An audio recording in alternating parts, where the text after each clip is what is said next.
You probably may have noticed as well, whenever you are outside and spending time in nature, you already feel more relaxed, your mind calms, you feel in a better mood. And that's already nature's qualities by itself, the chemicals that you have in nature, the smells, the sounds, the colors. So they really help you to drop from your head into your body. And automatically, nature has a very soothing effect on your mind. And when you calm your mind, you actually have you are in the present moment. And when you are in the present moment, you observe and you are aware of what is happening around you. And that's where the magic lies, actually. So you then notice things. I mean, let's face it, apparently research shows we only notice 1% of the information we are getting on a daily basis. And now imagine you're walking in nature and all of a sudden you feel drawn to a feather you find on the ground, or a heart-shaped stone, or all of a sudden a tree is in your way. And then you can be rest assured that this natural object has a message for you. Hello everyone, welcome back to my channel. I'm Kornelia Zegiel. I'm the leader of Global Women Club in Frankfurt. For those who are new here, this channel is mostly about the leadership and personal growth. If you want to reach out to the next level, please stay tuned, because I highly believe those videos and interviews will inspire you to transform and grow.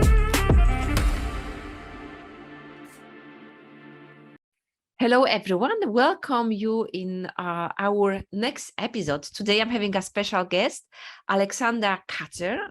She is, I'm going to introduce for a second, but the subject which we are going to talk about is the courage. So we are going to peel everything which is related to the courage and steps to restoring the faith and the strength. So Alexandra Katzer, welcome you in my podcast. So I'm very delighted and happy to see you in my next episode.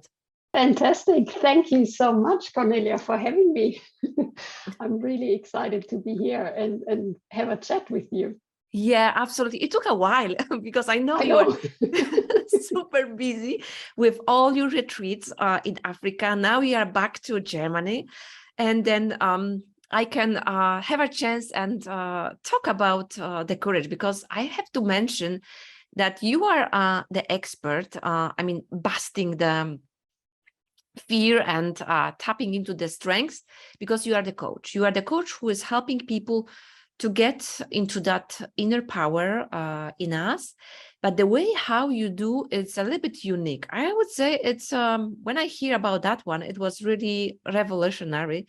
That's why I would like to also for our audience to hear about your techniques and your methods, because they are pretty unique and they are very individual for your clients, isn't it?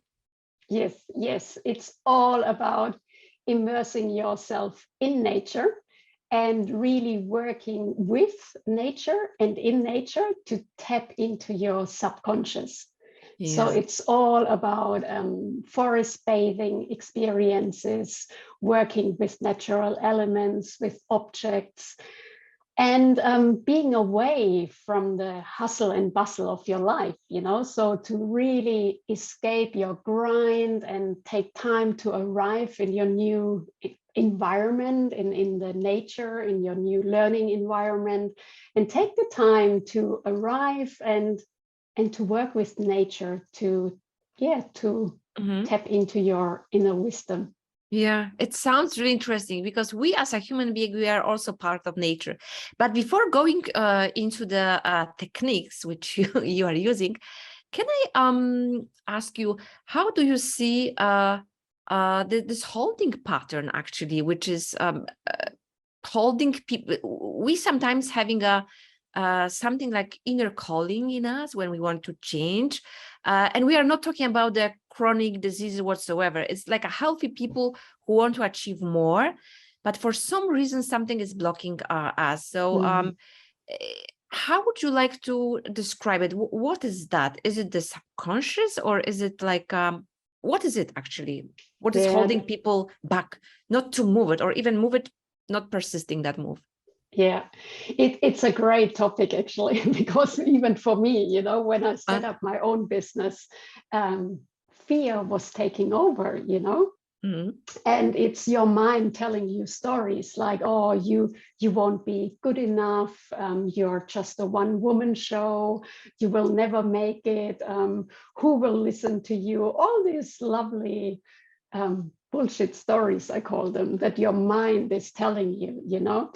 And it always comes down to fear, but also oftentimes we make excuses to and we don't really see it as fear.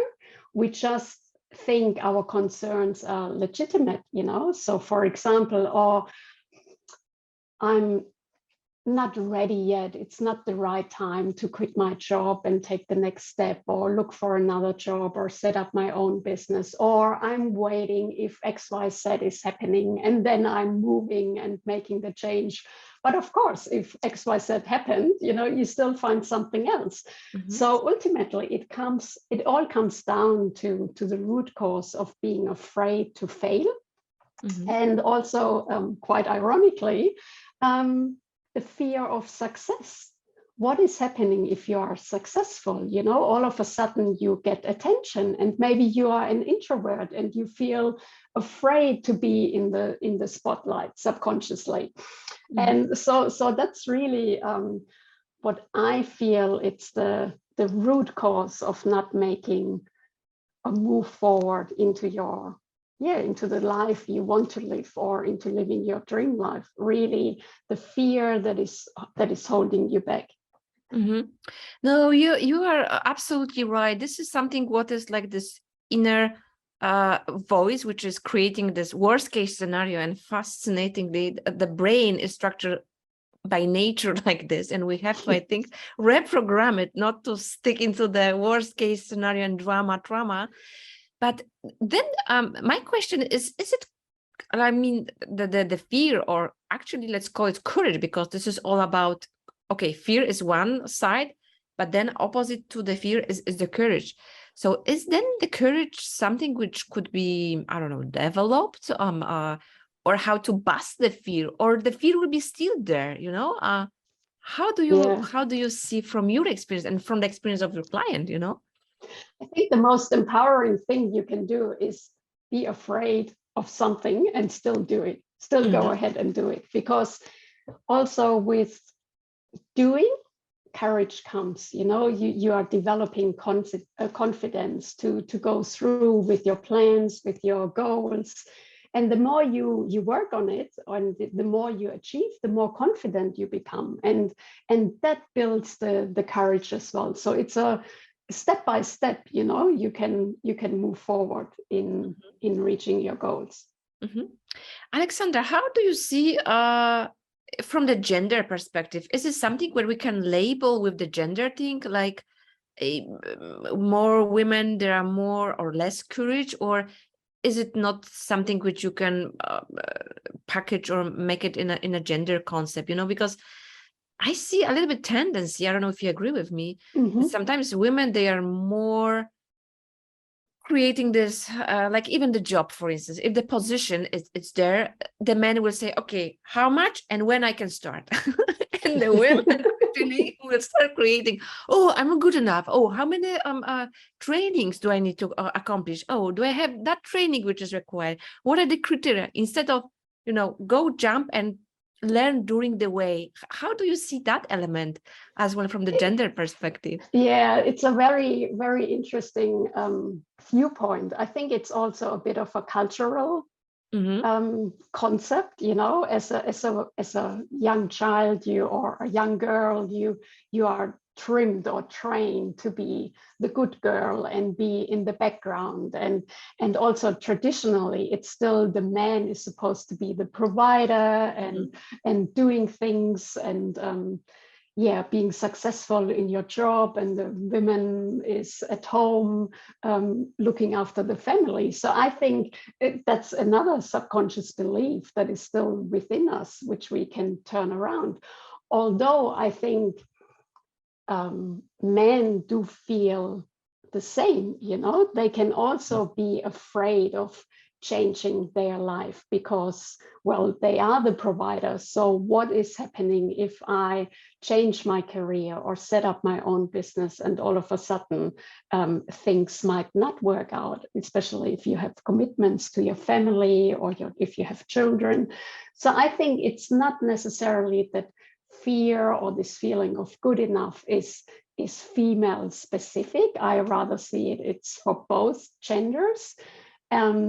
But I also believe for women, it's probably the cultural aspect a bit as well that's influencing our mindset as well. Yeah, good point. You mentioned very often, almost in every response, subconscious. So then I'm trying to understand why actually nature, you partner with nature elements, doing your coaching element and busting the fear and going into the courage area. Why actually nature? What is so fascinating in that aspect? Yeah, I love this topic, the whole nature thing, and be immersing in nature and forest bathing as well. It's literally, you probably may have noticed as well, whenever you are outside and spending time in nature, you already feel more relaxed, your mind calms, you feel in a better mood. And that's already nature's qualities by itself, the chemicals that you have in nature, the smells, the sounds, the colors. So they really help you to drop from your head into your body. And automatically, nature has a very soothing effect on your mind. And when you calm your mind, you actually have you are in the present moment. And when you are in the present moment, you observe and you are aware of what is happening around you. And that's where the magic lies, actually. So you then notice things. I mean, let's face it, apparently research shows we only notice 1% of the information we are getting on a daily basis. And now imagine you're walking in nature and all of a sudden you feel drawn to a feather you find on the ground, or a heart-shaped stone, or all of a sudden a tree is in your way. And then you can be rest assured that this natural object has a message for you. And that's how I work with my clients, to then describe this object, what it looks like, what it smells like. And also I let the clients touch the object, what it feels like, what it feels also in the inside, and not just like on the surface of your hand.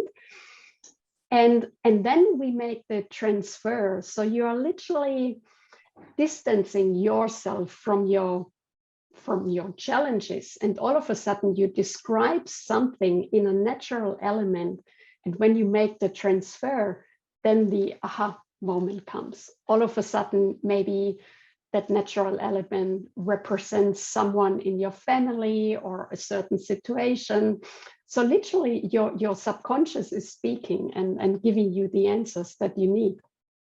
Wow, this is really fascinating, because I see like three elements, which is the emotion, like you just mentioned, the physical part, like physical, and a logical kind of mind, which is also trying to interpret it. Oh, it's really fascinating. And can you give from experience something which was like really aha moment from your clients, for instance, like a little example, so our audience could resonate? Because I think for feather is just a feather, but for me could mean something completely different things. And this is what the subconscious, I think, is playing the role at the end, isn't it? That's right. That's right. Nature mirrors your personal deepest desires, fears, dreams, also your strengths or your weaknesses. So the two of us might look at the same tree, but we see something completely different in it. And it was interesting. A couple of months ago, I worked with a client, and she was about to move from Germany to Southern Europe. And of course, you know, it was a stressful time. You know, your emotions are on a roller coaster. And she just wanted to find ways to understand what is happening and to deal with that fear, and also find some excitement in that move, you know. And she found this piece of wood, and it was all moldy and rotten, and she started removing things, and then it looked like a boat. And she was like, oh, it's like setting sail to a new destination, you know, starting a new life. And also when I asked her to turn it around, what it looks like, and when she turned it and removed more of the mold, you know, the wood looked even more beautiful, and all of a sudden it looked like a feather. So that she, and then the message for her was that she should take things lighter, not so focused on her fears, but rather looking at all the possibilities that are happening or that are waiting for her, and also how she can find ways to make new friends and feel settled, and yeah, literally settle down in her new environment much quicker. And that were other elements in nature that we worked, what she can do. And it's all things that, if you talk about something else and not about yourself, that's when it then comes up from your subconscious. Oh, this is very fascinating what you just mentioned, because then I see really the person like helping to decode all these messages, because sometimes, you know, we might be so stuck in our head. That's why we need like a translator in that case. And then this is your role, who is coming and stepping in. Awesome. That's right. Yes, yes. Alexandra, tell me how that one, okay, so this is like a one element when we can get the answers and bust the fear wherever we want to do. But how to practice that courage on a, let's say, daily basis, you know, not like a one-time event when I have like a big move and then I need like a I don't know, support or whatever. How to maintain it or how to sustain it on a regular basis? What needs to happen? So based on your experience, because you have also fascinating journey as well as a successful women who established the business. You have very let's say dynamic career, you know, very successful career as well in the corporate, but something happened in you and you are there already sustaining that. So can you also share what are few maybe elements which needs to happen to sustain that courageous life, let's me put it that way, but not too much risky life, you know what I mean, because we should distinguish that as well. Yeah, I think for me one key critical thing is being mindful, really being in the present moment, because fear is really just a thought that comes in, you know, like the clouds moving along the sky. So it's just a thought, and if you are mindful, you are able to catch these thoughts. It takes also a certain amount of self-awareness so that you understand when a thought comes in, what is your soothing, I call it soothing mechanism. You know, what do you do when that thought is catching you? Do you distract yourself with retail therapy? You go shopping because you want to make it go away? Or do you develop a more healthy habit, like, for example, engaging with that thought and really trying to understand, okay, what is it that it wants to tell me, this fear? Because ultimately there's a part in you that feels afraid to step outside the comfort zone. And if you engage it and talk with it, that's actually then where the healing can happen, that you can integrate it into your life and assure it and yourself that things are, that you don't need to be afraid. And focusing on your strengths, on all the achievements in the past. So that's another great example, what you can do on a daily basis. And also on the topic of mindfulness, I want to add that initially I always thought you need to be mindful, and that means you sit in lotus position for 30 minutes, you know, or for a couple of hours. But actually, when you are in nature, just instead of taking the bus to work, or for example, you know, walk a section and focus on your senses, what you hear, what you smell, what you see, and that always quietens your mind. And also, I think with courage, like I mentioned before, it's developing with doing. So if you're afraid of something, think of ways that you can do each day to step towards, or to stretch your comfort zone, you know, step by step, and then you become more confident over time. No, they are very, very practical examples. And like you mentioned, these days it's the internet and the whole world is full of mindfulness. But what does it really mean? You know what I mean? Like you just describe it. It's basically everything. I would say everything is the magic, let's put it that way, the magic and the decoding process of subconscious, I think is happening in the quietness when we as a human being, you know, slowing down, our breath is kind of, I think it might be different techniques as well, you know, through the breathing, to the meditation, yoga, whatever. But I think primary goal, like you describe it, is the time where we are not in rush, when we can observe and see all this stuff which are happening among us, you know, all the senses where they are active, so that then we can start read basically, or read all the messages like you just mentioned based on this example from this lady.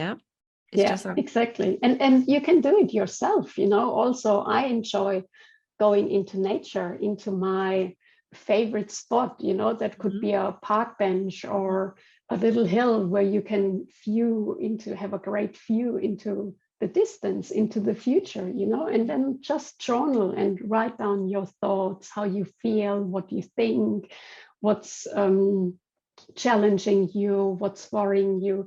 And I also feel once you get it out of the system, that's immensely helpful to then deal with it on another level as well, like I say, because then the subconscious becomes conscious. You're more aware of what is happening inside you. No, it's really awesome. It's really awesome.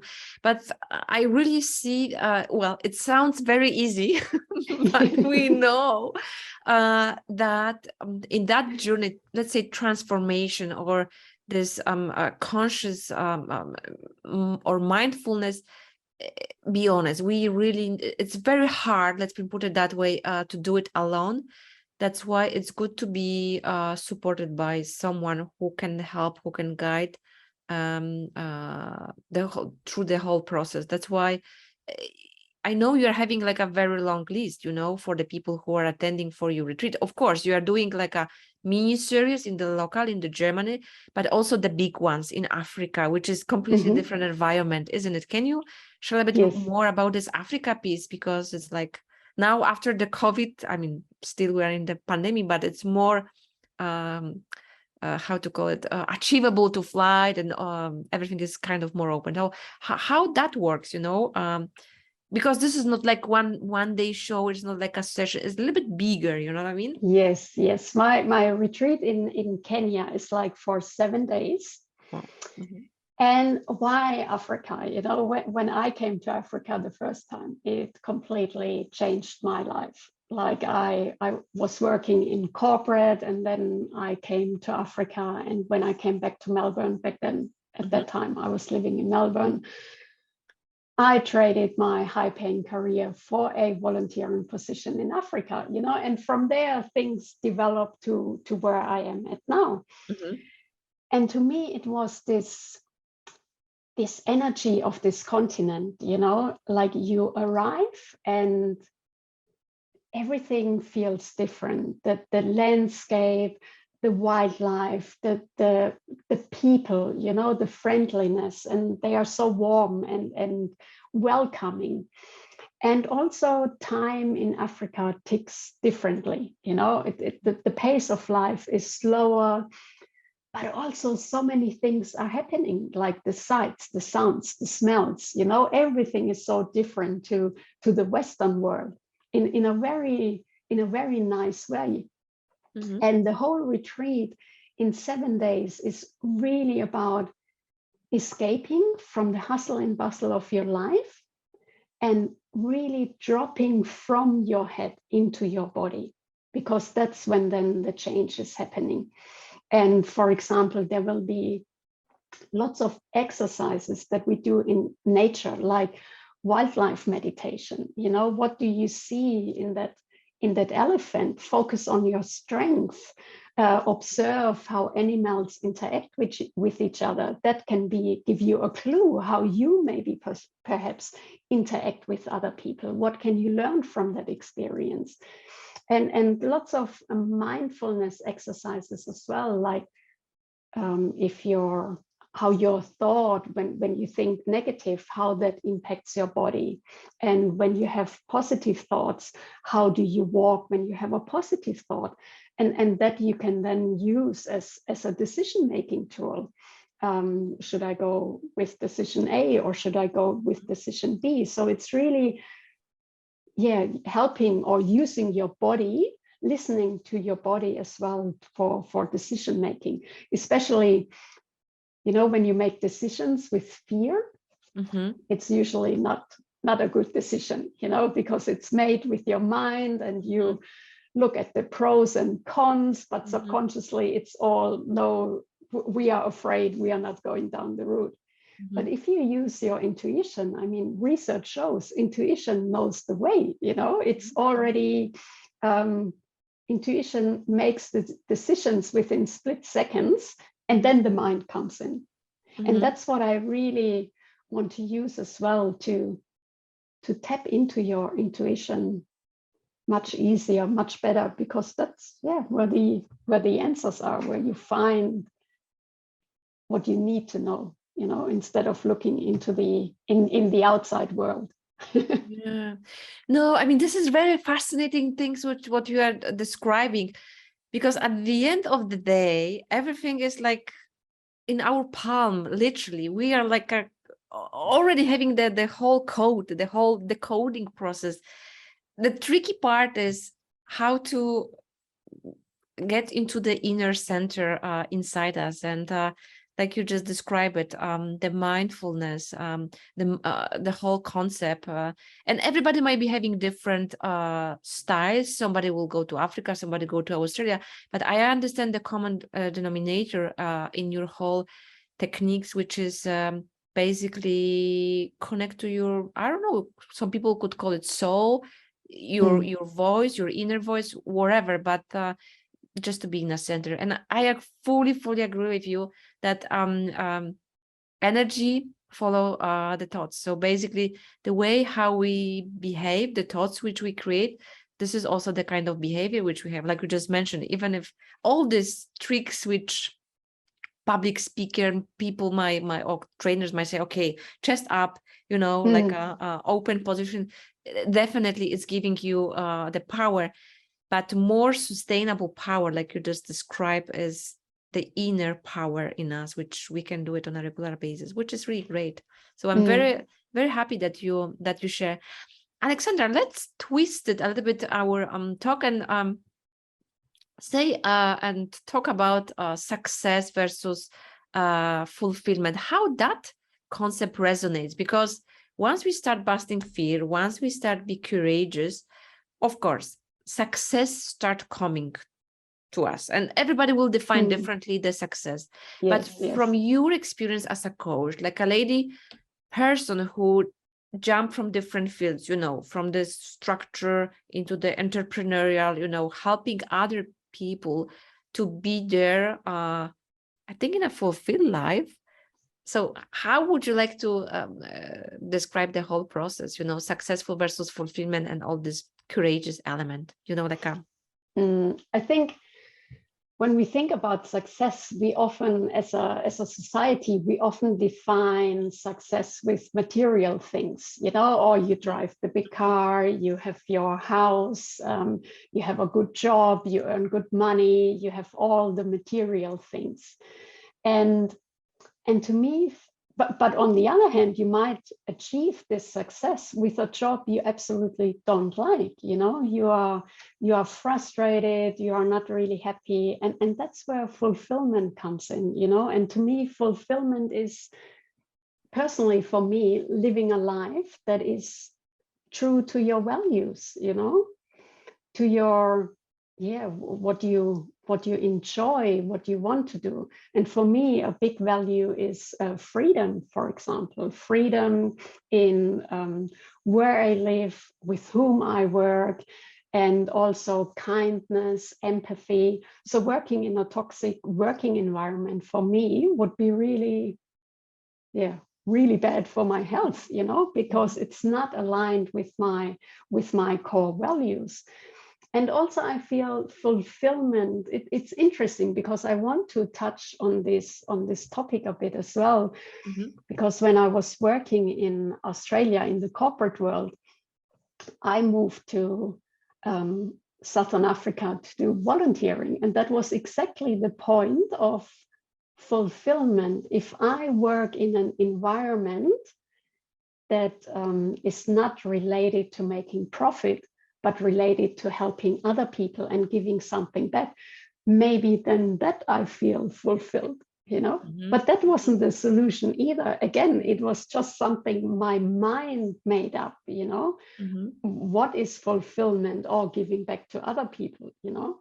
And that's, yes, partly true. Like now I feel fulfilled in what I'm doing, helping other people to tap into their inner wisdom and live a life true to themselves, but also in the way I do it, you know, with the coaching and in nature, and while I'm traveling and taking people to the places that I truly enjoy.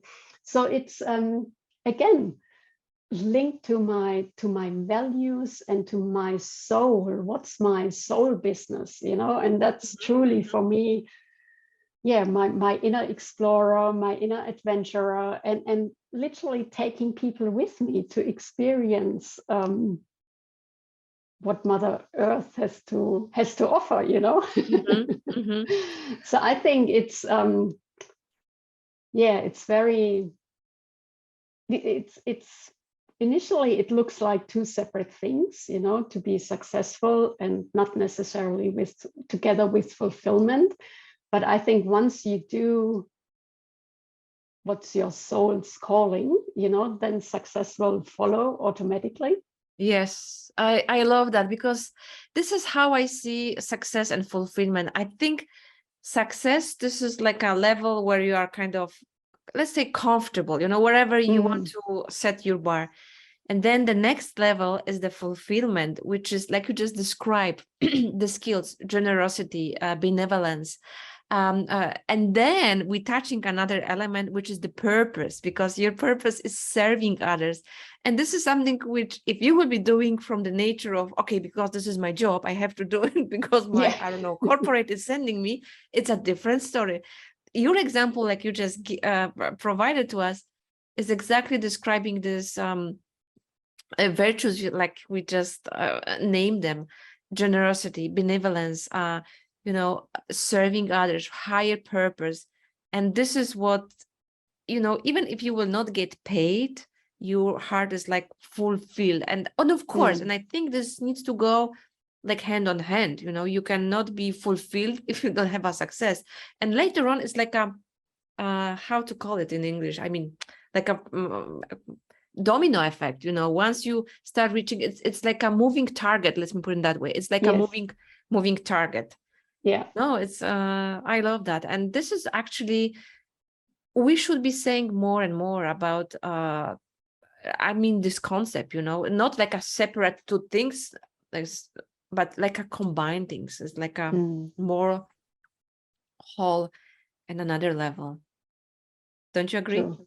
Yes, absolutely. And I agree with you as well that success,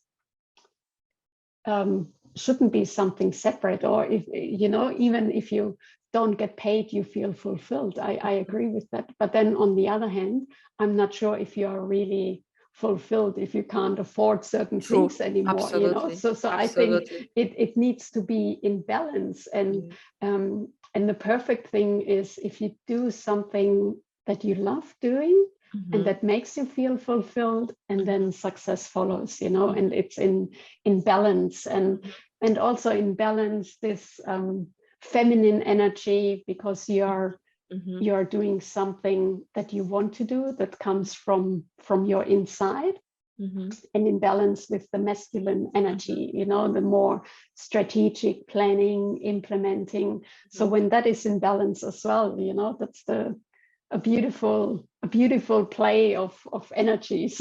Yeah, no, it's absolutely right. I like, because I know what are you doing. That's why we decided to make that podcast, you know, and talk about that one more in depth, more in a practical manner, from the one who is helping others, and also the one who find that path, who went there, and who is living the life with I mean, walking the talk, let me put it that way.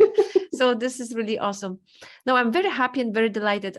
Alexandra, what is your next project? Because like you mentioned, you're having stuff here in Germany, in a local group, smaller groups, but where people can find you, you know, how they can connect you as well, if they want to find out more about you.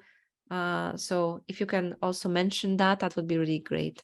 Yes, I'm very active on LinkedIn. So everyone can find me on LinkedIn, where I talk about my life, where I give tips and tricks and motivational stuff as well, or where I share motivational things as well. And also on my website, alexandrakatzer.com. And just follow me, because at the moment I'm in Germany, but who knows, in 2 months it might be completely different again, you know. I might be somewhere where it's warm and sunny, but I don't know yet. I always go with my intuition, you know, when I feel the calling, now it's time to move and go somewhere else. And then people have the opportunity as well to join me wherever I am for a bit of a holiday, and a bit of nature coaching and getting in touch with your inner world. Yes, no, it's awesome. These days having an internet is super easy, but well, it might be tricky doing the session in the park with internet, but everything is possible. It's the matter of it's actually possible, and it's interesting, because when last year I was in Cyprus for a few months, and I had clients in the Netherlands, you know, and we coached via WhatsApp calling or Zoom, and it's actually working, you know. It's also working. So I'm in my part of the world, I'm in nature, and the other person is in the nature locally. And I think it's also the energy of people, you know, how they connect with each other. And I think also, if I'm not necessarily next to the client, I ask a bit more so I can picture what they see. And that also helps to dig deeper and go deeper into your subconscious. So it's actually, it sounds funny when you think nature with and in nature, but then you still do it online. But I think the key point is that the person is in nature and really work with nature, because I define nature as my co-coach, you know. The work is done by nature. I'm just helping to facilitate the process. No, it's a huge thing, because I don't have such a skill, and for me it will be like a mission impossible. But for this is really describing the strengths. This is one of the elements. If people say it's easy peasy for me, which is really the strengths which the person is having. No, I'm really happy that you mentioned that that is also possible via internet, because like you mentioned, people may be living in a different places, countries, the nature is completely different. So maybe Africa doesn't speak to them, but the forest next to or the park, it's a different story for them. It's something which is much more closer to the heart and easier to tap into this message. Yeah, it could be even if you have an own backyard, that could be already a wonderful place to immerse yourself in nature and find some answers. So it doesn't have to be that you are in the deep forest, and as long as it's a natural environment, that's the key main thing. Yeah. No, it's sometimes we you see, this is another thought form which is calling that you need to be like in a super completely far away place. No, but like you mentioned, it could be even the backyard, where is the real grass, something real, not artificial. Okay, awesome. Yeah. Alexandra, before going to the end, what would be your final message regarding these courage elements, like the one which you would like to pass it at the end? We talk about different subject, different elements, but the one related to the subject of courage and steps who are busting the fear and the strengths. So what would be your For me, it's really writing down what you are afraid of, making a list, and then also, okay, what's the first step you want to implement? What are the things you are afraid of, and make a list, like a sort of to-do list, what you can do to overcome this fear. So step by step. And also getting into action, that's really like we mentioned before, getting into action, because once you start doing things and you become successful, fear is subsiding, it's not in the foreground anymore. Fear is stronger if you are trying to avoid things, or if you are trying to avoid it. So for me, it's really awareness, getting into action, being mindful, spending time in nature to reflect and be in the present moment, and never stop believing in yourself. Everyone, we have all come so far. Everyone can say 10 achievements within 2 seconds, of their life. And I think that's also really focusing on what you have achieved in life already, and always remember that strength and your skills to move forward. Awesome. I like such a summary. Okay, Alexandra, thank you very much. It was a pleasure to having you in the podcast, and looking forward for another episode with you. Okay? Yeah. Thank you, Kornelia. Take care. Thank you. Bye-bye. If you enjoyed the content of this video, click the subscribe button so you can receive more content like this every week. If you want to keep developing yourself, check my recommended videos